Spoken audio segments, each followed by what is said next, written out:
E aí pessoal, tudo bem? Meu nome é Luiz e esse é o Criando Renda. Bom, depois de postar algum conteúdo no meu Instagram e fazer alguns reels também, e tive um retorno positivo de uma série de amigos e pessoas que até nem conversava tanto, eu resolvi criar um conteúdo mais detalhado, né, sobre a parte de investimentos e com isso, né, daqui a pouco, como o conteúdo é mais detalhado um pouco, eu resolvi lançar aqui no YouTube. Pois bem, meus amigos sempre me perguntam no que investir, mas a real pergunta, o que realmente importa é o que fazer antes de começar a investir. E para isso eu elaborei 6 passos que eu chamo de ensaio sobre investimento e vou mostrar para vocês a partir de agora. Bom, uma breve introdução, né? Antes de se aventurar no mundo do investimento, como em qualquer coisa que a gente vai fazer na vida, precisa-se de planejamento, né? Então, se tu vai fazer uma viagem, tu vai comprar uma casa, tu precisa de um planejamento, uma organização para que tudo saia da melhor forma possível. E no mundo dos investimentos, não é nada de diferente. Então, tu precisa te planejar, tu precisa organizar o material para que tudo ocorra da melhor maneira possível. Bom, eu dividi em 6 passos, né? E eu vou detalhar cada um deles agora com vocês. O primeiro seria ser segurado em INSS, segundo, ter um seguro de vida, terceiro, plano de saúde ou cartão de desconto, o quarto passo, não ter dívidas, 5, criar um fundo de emergência e 6, aumentar a renda. Vamos para o primeiro passo, tá? Seja segurado do INSS. Por que a necessidade de ser segurado do INSS? Imagina que tu é autônomo, tá? Porque para quem é seletista, tá com a carteira de trabalho regularmente assinada, é uma situação ali que é mais segura, por assim dizer. Ou seja, tu tá com a tua carteira de trabalho assinada, o patrão tá fazendo o recolhimento, né? O teu empregador tá fazendo o recolhimento. Logo, se acontecer alguma coisa contigo, tu vai estar assegurado. No caso do autônomo, tá? Aquele profissional mais liberal, contribuinte individual, ele tem que contribuir, seja por carnê ou seja por meio da empresa dele. E se ele deixar de contribuir, em algum momento ele vier a sofrer um acidente que impossibilite ele de exercer a função que ele faz, né, ou reduza a capacidade dele de exercer a função, e ele não tiver contribuído, né, ele vai estar plenamente desamparado. Então, é sim interessante contribuir para o INSS, ainda que seja uma forma de pirâmide, existe uma discussão muito grande se é interessante ou não contribuir.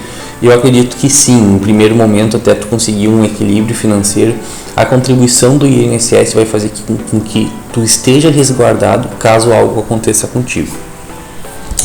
Segundo passo, tenha um seguro de vida. O seguro de vida ele não é necessariamente para ti, mas sim para as pessoas que tu ama. Imagina só, tu tá trabalhando e ocorre o evento morte de forma inesperada, né? Imagina tu deixar a tua família desamparada, quem tu ama desamparado, sem saber daqui a pouco muitas vezes o que fazer, ou ainda pior, deixar sem nenhum valor para cobrir teus custos, né?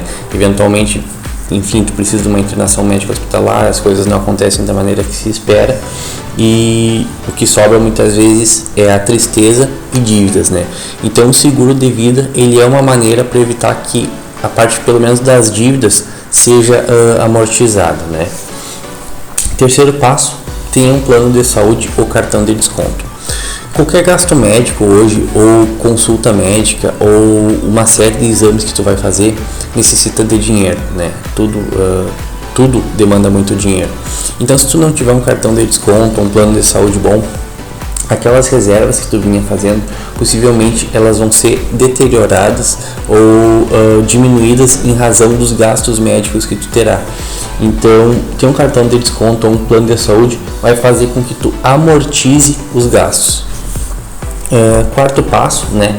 É meio repetitivo falar isso, é meio lógico até, mas é não ter dívidas, ou se tu tiver dívidas, que elas estejam sob controle.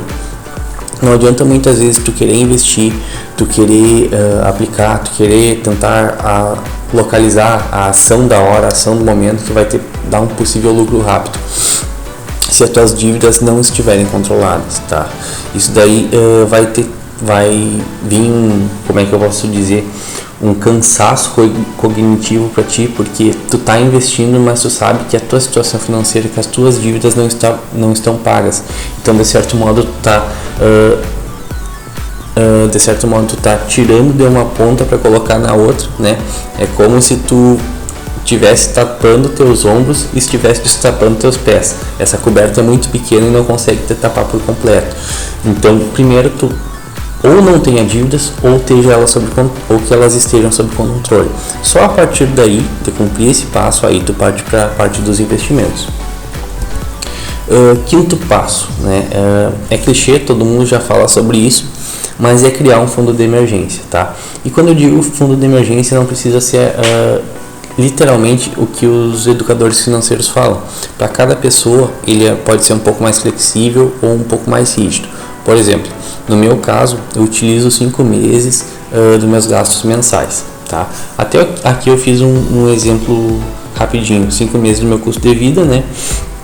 Porque eu entendo que para mim, por eu ter cumprido os outros passos, é uma proteção já considerável.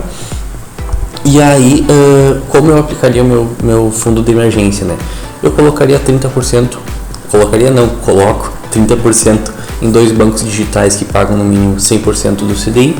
Eu procuro os 20% colocar em CDBs de liquidez diárias que paguem prêmios consideráveis, ainda que daqui a pouco tu fique um tempinho retido, 2, 3 meses retido, que ele dê um prêmio um pouquinho maior, e 2, 3 meses 20% não vai te comprometer, não vai te colocar em risco, em razão de tu ter cumprido os passos anteriores, e os outros 50% deixa no Tesouro Selic ali que tu consegue resgatar rapidamente, eventualmente em caso de sofrer alguma situação.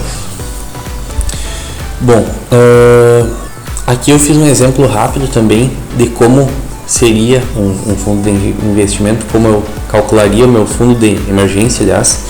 Bom, aqui supondo que tem uma renda bruta de R$3.000, tá? E quando eu digo renda bruta, pode ser uma renda familiar, porque daqui a pouco tu não está investindo sozinho, daqui a pouco a tua esposa está investindo contigo, mas vamos supor que um casal ali tenha uma renda de R$3.000, né? Os gastos mensais deles é de R$2.250. Existem aquele gasto invisível que muitas vezes a gente não vê, que é aquela garrafa d'água, é aquele salgadinho ou é aquele lanche durante a semana, que eu sempre acrescento 10% em cima do gasto recorrente.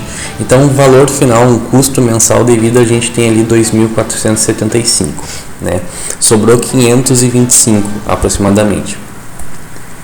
Então, ali para constituir o fundo de emergência, a gente precisa ali de R$12.375, tá? Pensa o seguinte modo: se tu conseguir desses 525 guardar por mês R$400, e eu sei que não é fácil, tá? Mas enfim, nada vai surgir do dia para noite, né? Tem que ser começar de alguma forma. Mas supondo que tu aplique R$400 por mês e tenha uma rentabilidade mensal de 0,7, tu vai demorar em torno de 28 meses para juntar esse valor de fundo de emergência, né? Então, ocorre que o valor real que tu vai ter juntado, né, que tu vai ter tirado do teu bolso para aplicar no fundo de emergência, vai ser 11.200. Ou seja, tu vai ter 1.125, o juro composto, ele vai te dar 1.125 apenas por tu deixar os valores ali parados, né? E eu digo apenas, né? Apenas, somente, é modo de dizer, porque é muito difícil tu ver o valor ali, tu ver o valor crescendo e simplesmente deixar. É um ato de coragem, por assim dizer. Então tu poupou o dinheiro e os juros são a recompensa por tu não mexer. Mas, pois bem, né? Aqui eu botei um segundo exemplo aqui só para melhorar um pouco aí, dar um gás nesse exemplo. Imagina que tu consegue poupar os 525 por mês, né? Então, dos 28 meses, vai diminuir 6 meses. De 28 iria para 22. Então, tu conseguiria concluir o teu fundo de emergência de forma mais rápida. É uma consequência, né? Quanto mais tu conseguir aplicar, menos tempo tu vai levar para constituir o teu fundo de emergência. E também tem a questão da rentabilidade, né? Daqui a pouco tu coloca 525 por mês e a rentabilidade tá boa, como a gente teve a Selic ali a 13,75, teve ocasiões em que existia, o Selic estava pagando bem dizer 1% ao mês, né? Então, mas dando seguimento, né, para o sexto e último passo, aumenta a tua renda assim que possível. E por quê? Já existem estudos, né, que comprovam que pro investidor que é iniciante é muito mais efetivo tu criar uma constância de investimento, né, ou ao invés de criar constância, tu ir criando escalabilidade nos teus investimentos, ou seja, tu ir aportando, investindo mensalmente cada vez mais. Nos primeiros anos isso é primordial. É muito melhor tu investir mais do que buscar a rentabilidade. Então, para te investir mais, tu vai precisar de mais renda. E para ti, hoje em dia, né, geralmente para te conseguir mais renda é te qualificando melhor no teu serviço que tu presta, enfim, no teu empreendimento ali, para que tu possa daqui a pouco cobrar um pouco mais do cliente em razão de prestar um serviço mais qualificado.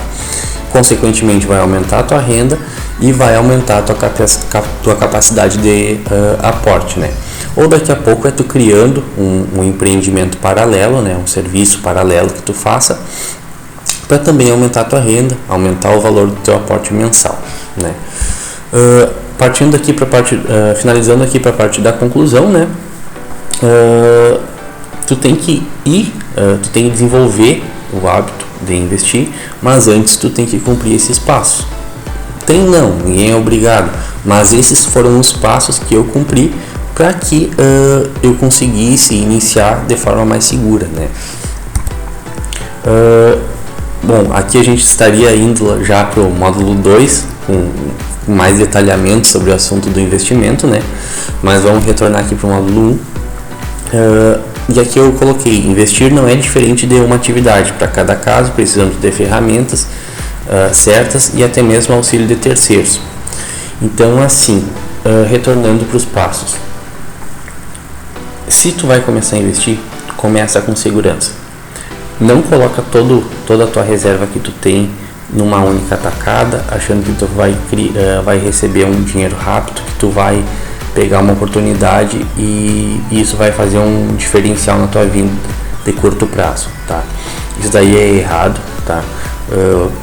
Tu pode até ter um ganho de curto prazo, mas uma partida de futebol ela não se define nos 5 primeiros minutos. Tu tem 90 minutos ali para ministrar teus jogadores, para os jogadores ver quanto eles têm condição ou não de correr, de chutar. Então não te expõe de maneira que tu tome um risco tão grande que possa ter tirado o jogo, tá? Então tenta seguir esses 6 passos. Se esses 6 passos para ti são muito conservadores, daqui a pouco tu diminui o número de passos, mas de maneira que tu não fique exposto, que tu perca teu dinheiro. Então eu espero que tenha ajudado. Até o próximo vídeo, e esse é o Criando Renda.